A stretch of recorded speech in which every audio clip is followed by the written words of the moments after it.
नमस्कार और स्वागत है आप सभी का मेरे इस पॉडकास्ट चैनल में जिसका नाम है रियल टॉक विथ मधु। तो आज जो मेरे साथ हैं वो मेरे बहुत पुराने दोस्त हैं और एक फिल्म मेकर हैं बहुत अच्छे। तो आइए देरी ना करते हुए उनको जल्दी से बुलाते हैं। तो स्वागत है आपका शुभराज जी हमारे इस पॉडकास्ट चैनल में। कैसे हैं आप? ठीक है, नमस्ते नमस्ते। तो शुभराज, आप थोड़ा अपने बारे में बता दो। आपने भी बहुत सारे स्टोरीज़ की है ना, और बहुत सारे शॉर्ट मूवी और ये सब, तो एक दो बार बता दो हमारे दर्शकों को। शुरू से ही मुझे काफ़ी हॉरर फिल्मों का देखने का शौक़ रहा है बचपन से, और मैंने कुछ कॉन्सेप्ट हॉरर लिखे हैं और मैंने कई बार सर्च किया है गूगल पे और यूट्यूब पे कि एक बड़ा ही फेमस गेम है हॉरर जिसका नाम है चार्ली चार्ली। ये एक ऐसा गेम है जो काफ़ी बच्चे चार्ली को यूट्यूब पे सर्च करते हैं और उसको फिर खुद दोस्त यार मिलके बच्चे मिलके खेलने की कोशिश करते हैं। तो आपको पता ही होगा कैसे गेम खेलते हैं।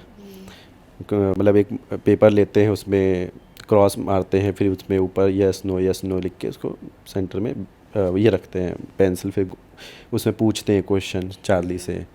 तो इस तरह से बहुत सारे क्वेश्चन पूछते हैं, उस तरह से वो मतलब पेंसिल का मूव होना है, उससे आंसर मिलता है यस और नो, सिर्फ दो ही आंसर मिलते हैं। तो एक्चुअल में ये गेम बहुत डेंजर है और जब बच्चे खेलते हैं तो बहुत सारी नेगेटिव एनर्जी जो होती हैं आसपास मंडराने लगती हैं।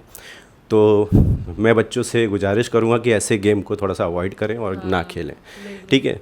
और तुमने खेला था क्या? नहीं, मैंने तो शूट के दौरान ही वो गेम अपने आर्टिस्ट से खिलवाया और उनको मतलब उस टाइम पे इतना कुछ पता नहीं चला, लेकिन हाँ कुछ चीज़ें जब शूट करते दौरान हमने कुछ महसूस किया। एक बच्ची थी जो एक्ट कर रही थी, अचानक में हंसने लगती थी, फिर मैं बोलता कट कट, फिर वो एकदम से हाँ क्या, कुछ उसको पता ही नहीं चल रहा कि वो उसने कुछ ऐसा रिएक्शन दिया है हंसने का। तो मैंने बोला कोई बात नहीं, उसको ज़्यादा मैंने बोला नहीं क्योंकि फिर वो डर जाती ना। तो ये एक एक्सपीरियंस रहा है। इसके फिर मैंने और भी इसको चार्ली नाम के गेम को जो एक्सप्लेन करने के लिए मैंने और भी एक दो शॉर्ट फिल्म और की हैं जो मैंने अभी शूट नहीं की हैं, लेकिन लिख कर स्क्रिप्ट रखी हैं। इसके पहले मैं मेरे चैनल पे जिसका नाम है शुभ यूनिवर्सल एंटरटेनमेंट SUE प्रोडक्शन करके आप यूट्यूब पे सर्च कर सकते हैं, ठीक है। उसमें आप जाएंगे तो ओ क्लॉक का एक सीरीज़ में बना रहा था, जिसमें मैंने एक फर्स्ट ओ क्लॉक है, उसमें एक एक्टर है रोशनी टाक, उसको लिया था। तो सोलो कैरेक्टर है, उसमें भी दिखाया है कि हॉरर कैसे नेगेटिव एनर्जी उसके आसपास है, ठीक है। तो फिर सेकंड मैंने सीज़न मैंने खुद एक्ट किया उसमें ओ क्लॉक 2 में। अभी ओ क्लॉक 3 का भी मैंने लिखा है कॉन्सेप्ट, बट अभी उसके लिए कास्ट फाइनल नहीं की है। तो ऐसे ये सीरीज़ मेरा कंटिन्यू ओ क्लॉक चलेगा। मैं ये पूछना चाहती हूँ कि तुम्हारे साथ कभी ऐसा कुछ नेगेटिव एक्टिविटी हुई है या तुम्हारे किसी रिलेशन में जो बताते हैं कि हाँ, क्योंकि तुम भी बहुत साल से मुंबई में हो और तुम 1997 में आए, तब तो यहाँ पे कुछ होगा ही नहीं। तो ऐसा कुछ था कि जंगल था, अभी बोलते ना खाली जगहों पे होता है, तो कुछ ऐसा एक्टिविटी? कुछ एक्सपीरियंस किए हैं, मैं शेयर करना चाहता हूँ। एक्चुअली मैंने जैसे एक एक्सपीरियंस तो बताया कि मैंने फ़िल्म शूट के दौरान एक एक्सपीरियंस देखा, नेगेटिव एनर्जी थी थोड़ी देर के लिए आई फिर चली गई थी, ऐसा कुछ हुआ नहीं ज़्यादा कुछ प्रॉब्लम।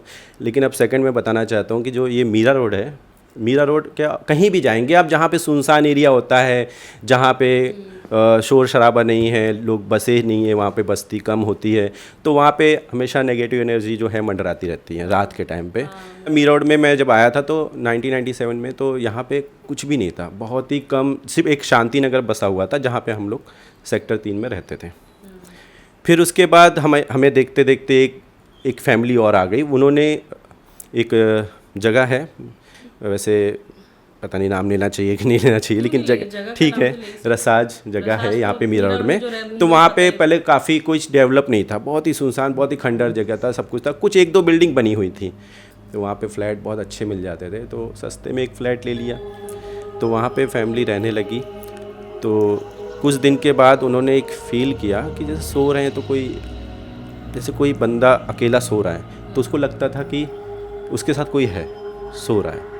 तो अचानक में दिखता था जैसे वो फील होता था, हाँ फील होता था। तो अचानक में एक दिन ऐसे ही चला, फिर उसने सोचा शायद ऐसा कुछ नहीं, मुझे खुद किस्सा उसने बताया जो बंदा था, फिर सेकंड भी उसने ऐसे ही बताया।